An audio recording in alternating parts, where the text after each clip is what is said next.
here. Trump. The Rivera of the Middle East. I actually forgot about this until today. That's how they get ya. Let's talk about it. Gaza shining bright, a golden future, a brand new light. Feast and dance, the deal is done. Trump Gaza, number one. Trump Gaza shining bright, golden future, a brand new light. Feast and dance, the deal is done. Trump Gaza, number one. Get to speaking on the topic of Israel. There was a very good video that came out. Actually, let's first talk about the Israel and Hamas peace deal that they're trying to shove down our throats.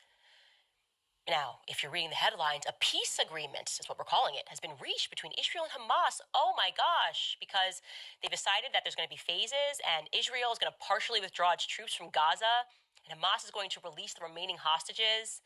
And this is, of course, after everything that happened on October 7th. Don't forget about October 7th. And yeah, like hundreds of thousands of Palestinians are missing. And yeah, they have destroyed 85% of Gaza.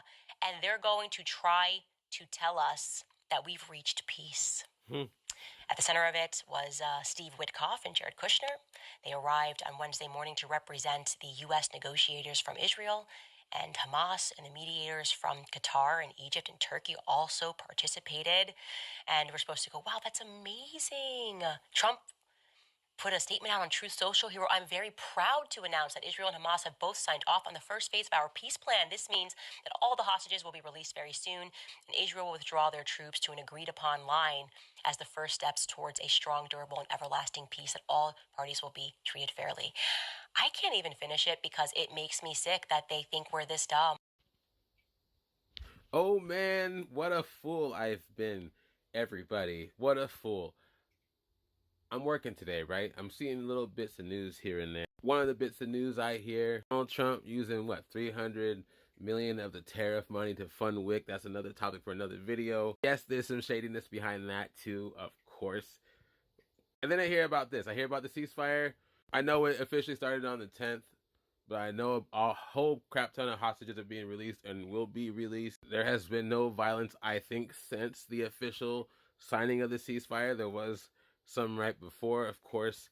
After all, Netanyahu's got to do what he can to lay the groundwork, you know? But I've seen many people celebrate this. People that support Trump.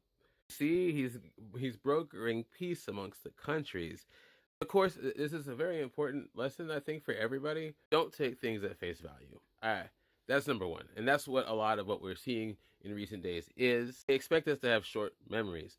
I forgot about this, the Riviera of the Middle East. Did you guys know Jared Kushner's over there right now? And he's been instrumental, Trump's son-in-law, instrumental in pushing negotiations forward and this project forward. It's all part of the same plan. I didn't know that. I was just digging around doing some research, talked to Gemini about it, and Gemini reminded me of this.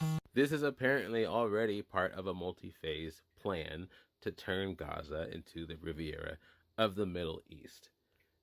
Look, immediate ceasefire and release of hostages, eventual demilitarization of Hamas, the development of an international stabilization force, a massive reconstruction program which the U.S. would lead with financial backing from wealthy Arab states.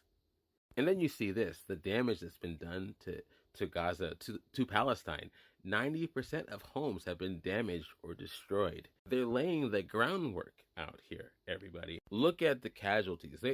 Most of those people, those Palestinian hostages, won't have homes to go back to. Yes, it's great that they're released. I want to be very clear. I think any positive movement's a good movement.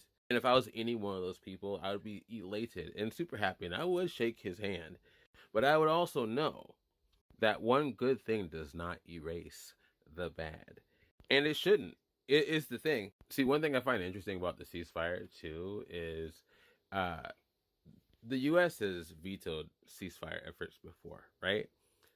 And this has been done under Trump. This has been done under Biden. So that part is not a specific Trump or MAGA thing. That is, as we know, a larger issue with entwined interest with our government officials and Israel. But I was looking at some of the reasons why they were vetoed, and a lot of them circle around what is happening now, where one of the stipulations is that Hamas will be pretty much completely taken out of Palestine ruling.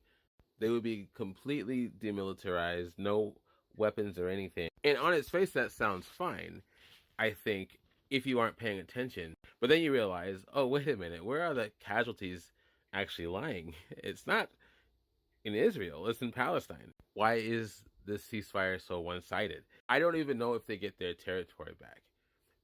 Over 53% has been taken over by Israeli forces.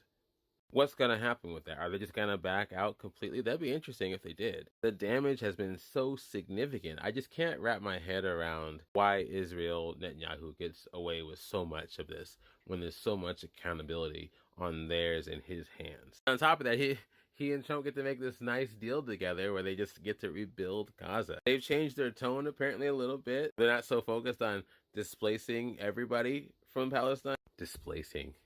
Right. Kicking out. But I can't believe at the end of this day, this just all comes down to money and real estate. Again, like his bread and butter. Okay, that's all I have. Let me know what you guys think. And yeah, we will talk later.